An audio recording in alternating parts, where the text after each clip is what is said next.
Good afternoon, everyone. It is delightful to see you all on this absolutely gorgeous day. So just thank you. This is just really fun. Bill and I will introduce ourselves. We have very different backgrounds, and I think that'll be kind of some of the fun of it. But we're, as Sarah was talking about, we're here to talk a little bit about communicating climate change. We hear about climate change all the time now. And certainly one of the most important things is researchers are thinking a great deal about how do we communicate climate change? How do we share, not only share that information in a way that is accessible and interesting and relevant to the public, but also, and really importantly, how can we build relationships among the different groups of us, because we're also very different. And you'll see up on our slide here, we have these different groups. And each one of us brings a piece of the puzzle. So there's those of us up here who are researchers, and we have researchers over here. We have folks who live in town. We have folks who are out in the rural communities or out there on our farms and doing things. We all have a role to play in this. We all have a piece of the story. And so that's some of the work that we're interested in the work that we do, is in a particular approach we call collaborative storytelling. As we bring this idea of storytelling to how do we communicate climate change. Yes. I want to give my thanks too for you to come inside on this beautiful spring day and spend a little bit of time here. We very much appreciate it.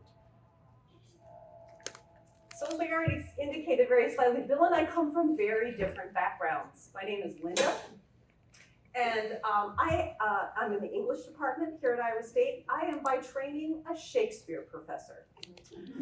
Yes. And so I'll share a little bit later about what I learned from Shakespeare that actually then that I bring into this work on collaborative storytelling. I know that sounds a little weird, but that's what I do. We both work quite a bit down here in the lower area with the Women Food and Ag Networks. We work with women landowners here in Iowa, we're really just delighted for some of the support that we've had from this work to do this very interdisciplinary work. And I'm Bill, and yes, my background is in the science, very deeply involved in the climate science. And part of that, I worked with this program called the World Climate Research Program for many years in a specific project here, this coordinated regional downscaling experiment. That regional is very important because it starts to connect up when we think about climate on regional scales, regional areas, local climate change. That starts to connect up with what Linda's been doing. And I've also contributed my work to those Intergovernmental Panel on Climate Change reports. So you're very, very different background. And if I think back to when I was in graduate school, we would have been able to talk together at all. It would have been like gibberish, talking one to the other. It wouldn't have made sense. But what my community has come to understand is that communication is really vital, and we need to do that. And yes, my personal research community really has to be connected up with the broader community that involves all of you. It involves all the different types of expertise that different people bring to the table. It's all vital and important. It takes a village, truly. So that's clearly a central part of all of this and what we try to do together. So, is this my slide? Yes. Yeah. Okay. So, we're sort of playing tag team here, and I can't always remember who's saying what. So you might find her interrupting me when I start to say something wrong. But this is what often happens. This is sort of the traditional way that scientists have often thought about how their work proceeds. That we sit down, we work together, we're doing all this stuff that really fascinates us. We get really engaged in it. We're really happy to do our work. We work with our climate models. We analyze those climate models. We do all sorts of really great, detailed, statistical, sophisticated analyses. Then we talk about it to the general public, and they go, "Huh? What are you talking about?" People start to fall asleep maybe, or they just get annoyed because they don't understand what you're saying. It's this old model that people talked about as being the loading dock model, where you just put a box of data out on the loading dock and you expect people to come and take it away. Well, obviously they don't have a clue as to what that box of data really means. It's just a bunch of numbers, and so it's that same old gibberish again. And this is what we're trying to work beyond it in our work. And so what we do is we have this idea that we call collaborative storytelling. And it's this idea that all of us as researchers, we have the narratives of our research. We have the narratives of the climate science. We have the narratives of the land and what the land needs in order to be resilient. We have the stories from research of what it means to be resilient as a community, which is very much about the relationships that we have with each other. And so all of these different pieces are all part of it, as well as the very kind of stories of the folks themselves out in the communities, right? Everyone, all of you come with experience and knowledge and importance, and we need to bring all of those pieces together. Not one of us can do any of this on our own. Just add one thing. And also, along with all that, our own personal values. So it's something that the climate community is starting to recognize, but you bring up values to physical sciences, and go, ooh, what's that icky stuff? But it's very important. It's very important to recognize that even us as scientists have values that motivate us, but also to recognize that if you don't recognize what's motivating people, the values they bring to the table, then you run the risk of just turning them off and losing them. And something too of that idea of turning people off and losing them is in part sometimes when we as researchers and definitely as professors, we're just used to talking at you. Yeah, listen to me. Like right now. And so part of this that we've learned is actually something that I learned from Shakespeare.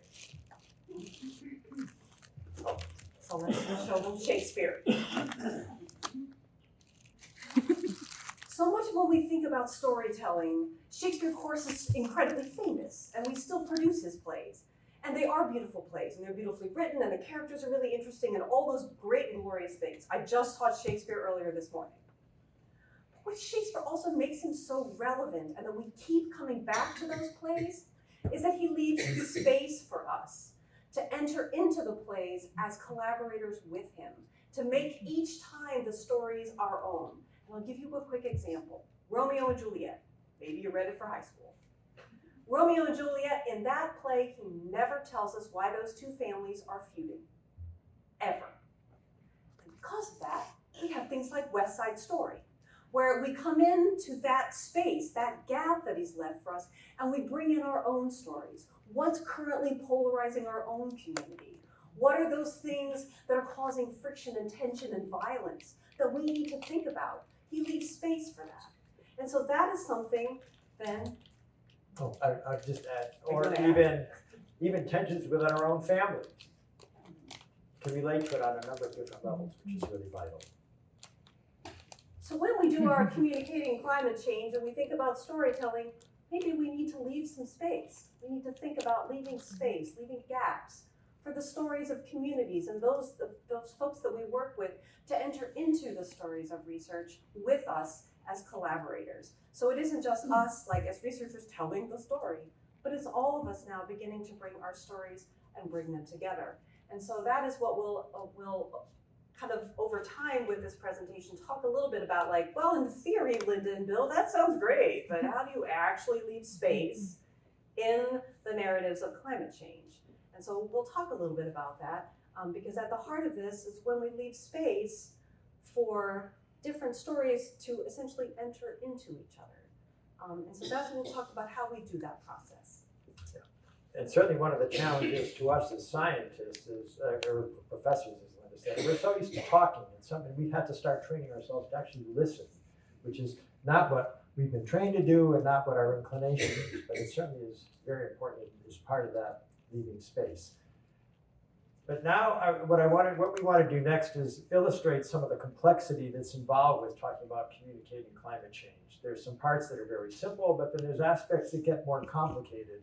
And that's where you have to start thinking carefully and working with your communities to see how this works for them and what's meaningful about it. So we've all heard about how our planet's temperature is going up. We're heating up. And so this is just the average temperature over the whole planet, over Earth, going back to mid-1800s here. The little black dots are the year-by-year numbers that people have been able to assemble. The shading there is the average over 10-year periods, decadal averages. And so it makes it quite clear that what's happening here is there's been this pretty substantial increase now in temperatures. That global temperature change, things are warming up. We're pretty sure we understand the basic processes that are causing that to happen. And so we understand that very clearly. But what does that mean locally? I mean, this is the average over the planet as a whole. Well, that's not how we actually live our lives is in the planet as the whole. What does that mean for us locally? So we can think about what happens in different times of the year. So this shows the winter temperature change, a recent 20-year period compared to the first 60 years of the 20th century. And these shades of red here are warmer and warmer increases. And so in the wintertime, it seems pretty straightforward that we know what's going on. It's reflecting what we see happening for the planet as a whole. All very simple. Planet's warming up, so it's warming up here. But there's some other stuff that starts to go on, and you start to maybe get an inkling of it when you see that something's happening here down south. It's not exactly like that. And in fact, if we go to summertime, we see that, whoa, wait a minute, that the temperature change has been almost zero, or even maybe even cooling off a bit. How can you talk about global warming when the temperatures are going down? And so that starts to open up the doorway for recognizing that there's a lot of complexity here. There's a lot of things that we need to bring into the picture here, and that we need to understand what this means to the communities that we're working with, and what it means in terms of, again, what motivates them, what are their concerns, what are their values that are brought to the table in terms of how people can respond effectively to all of this. And part of what's going on is a recognition that we're connected together, that what's going on here in Iowa is actually very much connected to what's going on in the Gulf of Mexico. We get all the moisture for our crops primarily from the Gulf of Mexico. It's what allows us to have really rain-fed agriculture in the middle of a continent, which is just really amazing to think about. And it has to do with this moisture transfer from the Gulf. When the Gulf warms up, more moisture gets into the atmosphere, it gets up to us. And so we've had this increase in rainfall. And this is from Marshalltown, but it's representative of the state as a whole. We've been getting more and more periods of really wet years. And so first 70 years of this record, which goes back to about 1893, there were 11 times when the total rainfall of the year was above 40 inches, highlighted here. If we look at the last 56 years, more recent 56 years, the number of times is almost doubled. We're getting more rainfall because of that warming process. And what does that mean for us here? How does that affect temperatures? Well, if the ground is wetter, more water is there to evaporate, and that can keep things cooler. Think about what you experience if you go swimming in the summertime. You get out of a pool, you might start to feel a bit of a chill. That's because the water is evaporating off of you, and that takes heat away from you, and that's what's been happening. So the whole point of all this is that things are more complicated than simply warming. And that complication is something that we have to work with our communities on in terms of what parts of that complexity is really important, and how do these different parts link together, and how do we effectively communicate and work together and bring in the expertise that other people have to come up with effective responses to what's happening with our climate. Okay? And so when we work with, as I mentioned, one of the groups we're working with quite a bit right now are women landowners. And women landowners in Iowa are one of the most potentially powerful yet silenced populations. Women own or co-own about half of our farmland here in Iowa. And yet, most of the women don't feel that they have much of a say or even the knowledge to be able to have a say in the practices that are done on their land. So what we do when we work with them is we very early in the process, we ask them their story. We ask them what weather is memorable to you that you are thinking about, that you're thinking about for your land, that you're thinking about in your decision making, and then we ask them, what is that like? What is going on with that?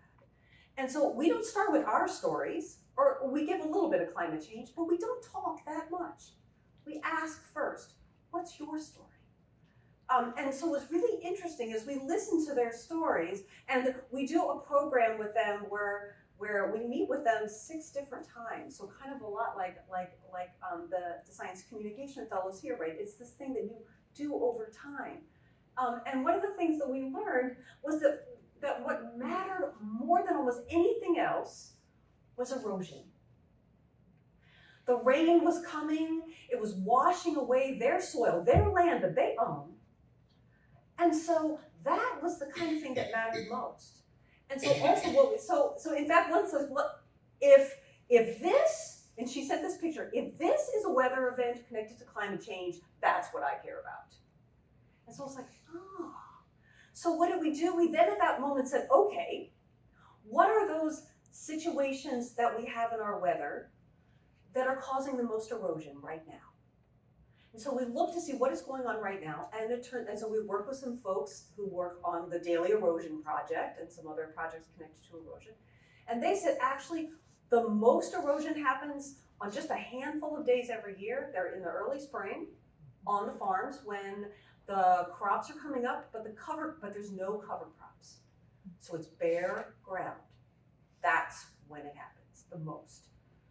So I went back to Bill and I'm like, okay, Bill, this is the thing. It's erosion, and this is what we want to do. And so we'll talk about then how we responded to that. But I want to just talk a little bit about how we solicit some of those stories that are not only about the land, but also about relationships. And so we'll show you, prepare to be like, oh my goodness. Wow. Yeah.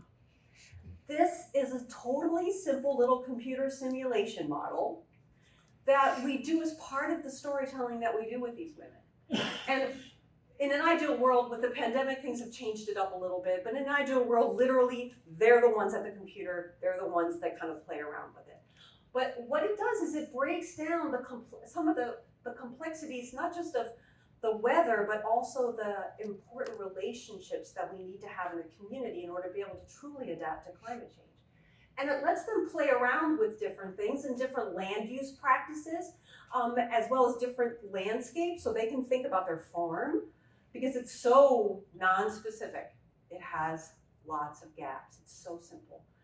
And so they can think about some of the weather and surface conditions. Is it getting wetter? Are we moving sometimes when we have lots of dry spells and then suddenly a lot of rain?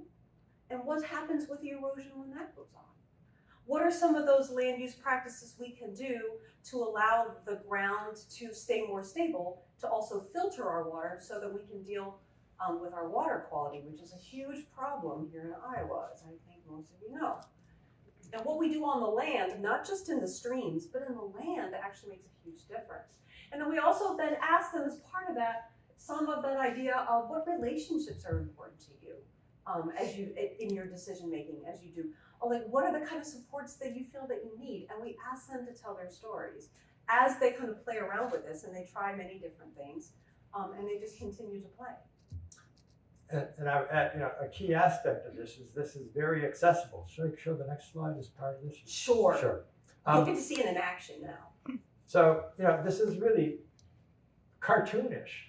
And when Linda first showed this to me, she was being very apologetic, like, oh, this model's so simple. But I've had experiences of trying to show different groups of people a, quote, real climate model or how it works, and realized that I was not really communicating because they're so complex. There's just too much to try to learn. And I said, oh my goodness, that's exactly what we need, something like this. Why is it useful? Because it's very accessible. People can play with it. It runs fast enough that you can do all sorts of different scenarios yourself while you're sitting there at your computer. And so it gives people, and it means people have control over it. So then it's sort of empowering as well at the same time. People can control this. And yes, it's not location specific, so they can start to think about it in their own context. But it also means it's something they can control. And even in some instances, with some people Linda has worked with, the coding is not so complicated that they can't go in and start to make some changes as they see about it. And I tease Linda sometimes that this English professor is becoming a computer nerd because she's just always computer coding. I coded this. Yeah, she did. With an undergraduate who also helped me a lot. But the point here really is that it's very accessible. Anybody can use it, and people have used it ranging from middle school, maybe even younger, up to all sorts of groups. And it's just something that really gives people a sense that they can really do something with this and they can understand it. And so that is really important here because it's not this complicated stuff that, I mean, when I was early on in graduate school, I could sit down with the code for a climate model and I could go through it line by line, and I knew exactly everything that was going on. As time has gone on, these things have gotten more and more sophisticated, more complex, and I can't do that anymore, even though that's my field of research. I mean, I might understand the general gist of what's being done, but not all the specific details. And that obviously, for somebody who's not even trained in that area, it's even harder to understand. So this is something that gives people that sense of, okay, I know what's going on, and it prompts my stories.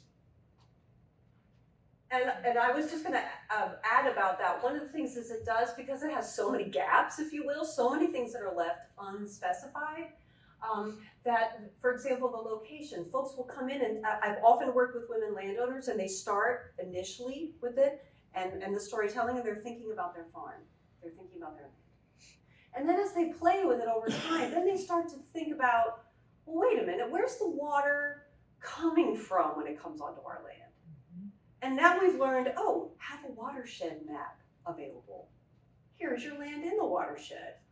Oh, that's why. Or some folks realize, wait a minute, we're at the top of the watershed, like up at the top. Because one of the things that you can play with over time and sort of discover is that if we have these native plants, which is what they're meant, the purple flowers are meant to represent like native plants with nice deep roots in the soil. If we have those up at the top of that display, we catch the water early on, and then it doesn't go all the way down.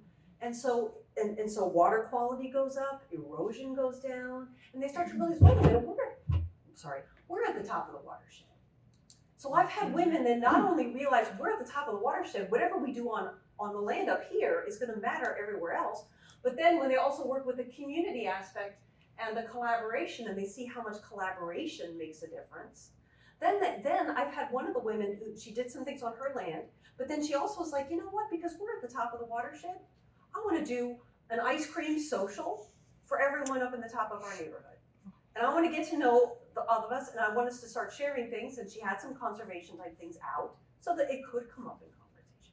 But all of this because we left space for her stories, and then listening to their stories, particularly about erosion, then we were able to go back and say, okay, what else can we know from our stories already, which I've already would share with this, but then what else based on that interest can we now go back and look at that story and share the story from the research?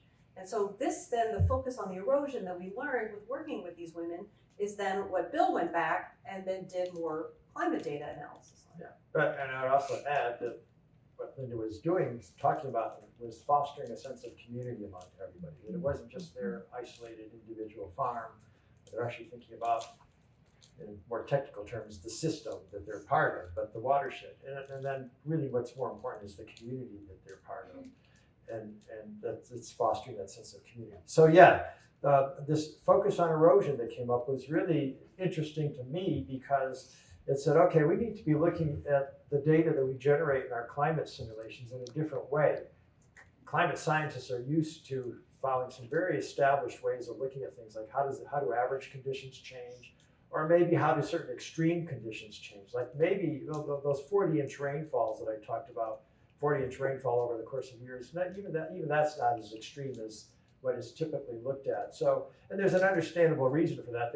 People want to study what might be considered to be especially impactful events, like a huge deluge of where you maybe got over 10 inches of rain or something like that overnight. But that's not what's always important. And so this, to me, what's really exciting about this is by listening to the women, understanding what was important to them, which was seeing the erosion on their land, something they could relate to directly because they could see it happening. We went back and looked at our climate simulations with a different perspective now. And guided by the people who have the expertise in erosion, we were told that what's really important is the springtime rainfall before crops have emerged. And if there's bare ground, all you need is a rainfall of about 1¼ inches or more in a day, but only as much as 1¼ inches, which is a fair amount, but it's not something that like gets people all excited, like, oh my goodness, we're gonna have a flood or something like that. Fairly mundane amount of rainfall. We went back and started looking at our climate model data from that perspective. And what's here is looking at erosion producing rainfall events for Iowa, because that's where our partners are located, for the months of February, March, and April. The heavier lines, it's a little hard to see the distinction, but the heavier lines, colored lines here, are from our 2 different simulations of climate that were for contemporary climate. And then the lighter colored lines are what happens in a future simulation, basically mid-century. And it's important to look at more than one model because you don't want to, because part of what's illustrated here is that they're showing an agreement, but it's not like it's a precise agreement where you want to focus on individual numbers, and that's not what you want people to respond to anyway. What we see is that the lighter curves are all shifted upwards, so that's telling us there's more of this going on, more of these events occurring in the future. And also, if you look at what the same level is at in the future climate, it's telling us that things are shifting to earlier in the spring in terms of when this relevant rainfall is occurring. And so, yeah, in a warmer climate, you might be able to plant your crops sooner and they'll emerge sooner. But at the same time, you'll also find out that while the heavier rain, these important moderate rainfall events are occurring earlier as well. So it means you just can't keep doing the same old, same old. But for me, the real important thing again was we listened. We didn't just sit there and talk and say, this is what's happening. We listened to what they were saying. And that caused us to go back and look at our climate simulations in a whole new light and do something that really is much more meaningful to the people that are out there in the community, rather than us telling them what we think is important for them. We had to pay attention to what was really meaningful to them. And that leads to. So with this idea of the rains coming, those early rains, even not the huge ones as Bill was talking about, right? 1.25 inches. But that those having such an impact, it's like, okay, then one of the things that's, I think, of interest to most of us is like, okay, well, what do we do about that? Okay, that's good to know. And what do we actually do? And so one of the things is that we've already mentioned this idea, if it's bare ground. Well, there's lots of farmers now that aren't doing bare ground anymore. They're doing things like cover crops, where there is a crop that is there in over the winter, so there's roots in the ground, not only during our typical growing season, like we have our corn and soybeans, but now also during those other months of the year. So now there's roots in the ground the whole time. Some folks are also putting in prairie strips, and they're doing the native plants and the strips of those, right? Another thing where there are these really deep roots in the ground. And so there are ways that we can do it that help our soil now, but that also they're going to be even more important when we look at what's coming with climate change.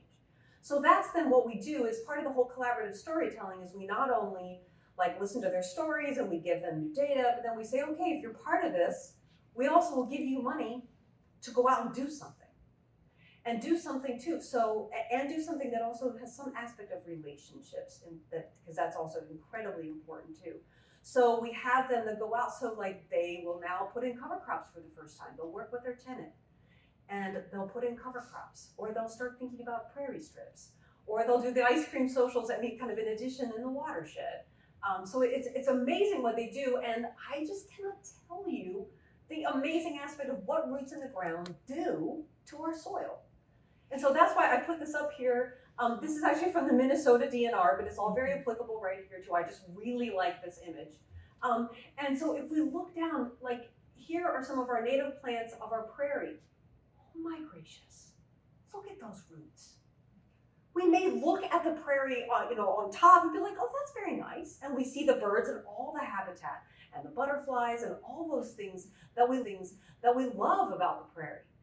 But that's only like quarter of it. And so getting then folks to begin to see and connect with the roots in the ground and see the prairie in a whole new way. I mean, all the plants that there's right outside here that you get to walk around and look at, and all the people here at Reiman Garden who know about these things, right, is the fact that not only is it beautiful up top with a great sense of habitat for wildlife, but those root systems improve our water quality. They slow and they filter that water. So there's that. They also anchor the soil. And then one thing that's not really up here yet, they also sequester carbon. That's very important too. But one thing that's not up here but that I love is that those root systems are all surrounding them is an entire ecosystem of microbes. And they are so powerful for our soil health. So all of these pieces, if we just put more roots in the ground, and specific kinds of roots are better than others. Well, most of us have lawn. I blew this up. I know it's very fuzzy, but I blew it up. This little thing down here, which looks a mess because it's blown up, but I want you to look up to the top left, that little thing that looks like a mustache, that's our lawn. The roots are like this. That's nothing. So we plant more of these. The echinacea, those purple flowers, we do all those things. And what I love about this is these are things then that those who are owning our farmland can be doing with the cover crops, with prairie strips, with all those things. But then frankly, those are things we can be doing here for those of us who live in town. Take up some of our lawn, put down some echinacea. But that's one of the things that I really love about this is then we take these stories and rather than be like, well, that's interesting, we actually then put them into action because part of that sense of doing is really important as well. Just back up a little bit, an undercurrent from what Linda was talking about with one of the women who then worked with her renter to plant cover crops is there's this dichotomy that people refer to as owners and operators, and somehow the operator, the person farming the land, is the one who's got the expertise, and the owner just has to quietly sit back. And especially when it's women who are owning the farmland, they feel like, oh my goodness, I don't want to lose that renter. That's a source of income, helps them pay the taxes on that land and everything else. And so there's this relationship that's really unbalanced, and oftentimes a lot of our women partners have difficulty talking to their renters that way. And going through all this, we have them recognize their own expertise they're already bringing into play, their recognition that erosion is occurring, that they can see it on their land. And then working together in a group, starting to form a community of interactions, they start to understand, learn more from each other as well as from us. But they start to feel empowered and they start to feel like, okay, I can confidently talk to my renter. And it starts to break down that dichotomy. It's actually a dichotomy that I've also come to understand just between myself as a scientist and the broader community, because people often use the word scientist and stakeholders as though there's these two different groups of people, whereas in reality, we all need to really be working together, and it's really all about community, not these breakdowns into two different groups. And that's an undercurrent that goes on with all of this. And it's also an undercurrent I want to just zip back for a moment and tie to Shakespeare again. Because Shakespeare's company worked as a company, they worked as a group. There was no director, one mastermind organizing everything. They all had specific roles, they all had different expertise, and they all brought those and they put on the production collaboratively. And so that's also part of this whole model is all of us are collaborating experts. And so that's an element too that I also pull from my background in Shakespeare, is this sense of all of us have a piece of the puzzle, and we're all putting it together. In fact, if you may recall reading a play of Shakespeare's, the stage directions were very terse. Enter stage right, exit stage left. Not even that, just Not even enter that. and exit. Yeah. And so obviously it leaves room for the company to really think collaboratively about how they're going to present this, and so that they form a community themselves. And I also like to remind Linda that my birthday is only 2 days away from Shakespeare's birthday. And I'm a William too. He's a William. Oh, that's fun. Oh, no, here we go. Ready? Yeah, ready, bring it on. So we want to end with the fact that we have the makings of that collaborative community in this room.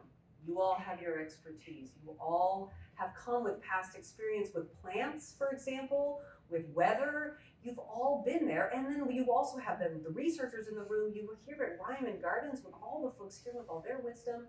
The science fellows here, they have background in agricultural meteorology. They have background in maize, working kind of with crops. They have background in soil science. They have background working with farmers. They have background working with folks who are working to kind of think through the kind of mental illness and connection to land, which is absolutely one of the things that we do with this program, is helping people connect with the land, and to recognize they have a relationship with it already. So it's interesting, like right here in this room, we have all the makings of these different expertise in this kind of collaborative space that we think is really where our communication about climate change needs to go. Yeah, and this actually comes from a paper we published where we tried to again recognize that there's this puzzle and all these different different groups that really have to come together, that all of you have to be part of this as well. And again, it's about your concerns, your values, and your expertise all comes into play. Everybody here has expertise. I'm repeating what Linda said, but I think it's very important to recognize that, especially because I know that sometimes, at least in days gone by, I think scientists tended to view themselves as being experts. And then I remember hearing a professor in grad school talk about communicating to the layperson as though there was like somebody down there.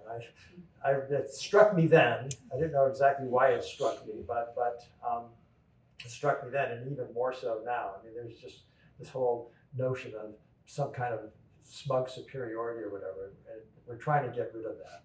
And I know in my climate community, there are many people who are trying to get rid of that as well. And again, it comes down in part to recognizing that you got to listen, which we weren't trained to do. And that actually, a little side note to that, I think that's what caught climate scientists by surprise when a lot of the open discussion about global climate change, human-caused climate change, started coming out in the late 1980s or so. And I think a lot of scientists of that period were just expecting people to just say, oh yes, this is the pronouncement from the ivory tower. And they weren't. My community was not prepared for the pushback that developed, because they weren't really prepared to listen and to understand why people would be upset. So, next slide. So when we work, yeah, go ahead. I said when we work together, yeah, when we're not fighting each other. These words are all important. You develop partnership, you develop that sense of community, and that can allow you to develop appropriate action that really works ideally for the betterment of the whole community, and that then can lead to resilience. And really, when you think about it, climate change is just one aspect of this vulnerability, this lack of resilience, because there's many other stresses that go on. They're all connected to each other in various ways, and climate change has really, in some sense, become just a motivating factor for thinking about this. But at the end of the day, it's really about everything that goes on in a community and how we respond to climate change, because it ties in with so many other aspects of the world we live in, really helps foster resilience more generally than just a response to climate change. And with that sense of resilience, the fact that even for folks who feel like, well, I know things about the land, this was part of that expertise. Some of those women maybe did come with some knowledge about the land, but where they didn't understand was that part of their ability to take action and to be a part of resilience was that they're really good at relationships. They're really good at getting people together for those ice cream socials. And they never thought about that as part of the work. But if we're going to be a resilient community, we don't just need to think about the resilience of the land, but we also need to think about how our relationships are all part of that process. And a lot of us in this room may not know a whole lot about climate science, but we're really good at relationships. And so seeing that all of these pieces, again, are all coming together, and that's really, to me, just really exciting. Yeah. So I think, thank you. Thank you.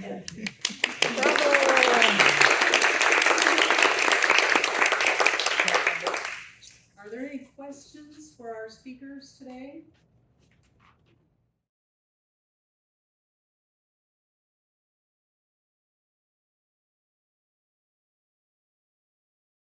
So what we did was we talked about climate, but we also talked about their values, soil health.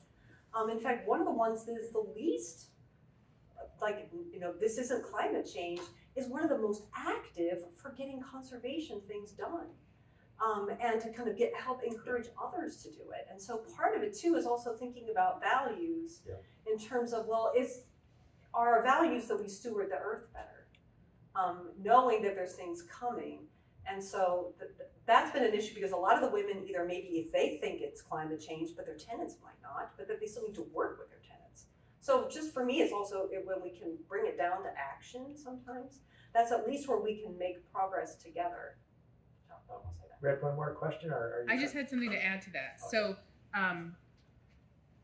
back to our science communication training that we do, we talk about how we need to establish that personal connection before we talk about the science, right? Like people don't listen to you if they don't want to listen to you, right? Like if you're already addressing someone that has a totally different belief system, value system, background, experience, education, then you're not going to bridge that gap unless you bridge it personally, right? So making that personal connection is that important piece. And so when you're talking just now about how it's not about being right, if you think about it in the way that like, well, I'm right about climate change and you're wrong about climate change, it's not about being right. It's about saying, well, here's, like you said, here's what is happening to you in your community. What do you want to do about it? Like, and then, it doesn't matter if they disagree, right? It doesn't matter if you're right or you're wrong. It's just, here's the things that we're seeing. Here's everyone can be part of a solution for problems that they share. So when we brought in, when we brought in that 1.25 inch rain, the woman who was like not blaming climate change was like nodding vigorously. So, okay.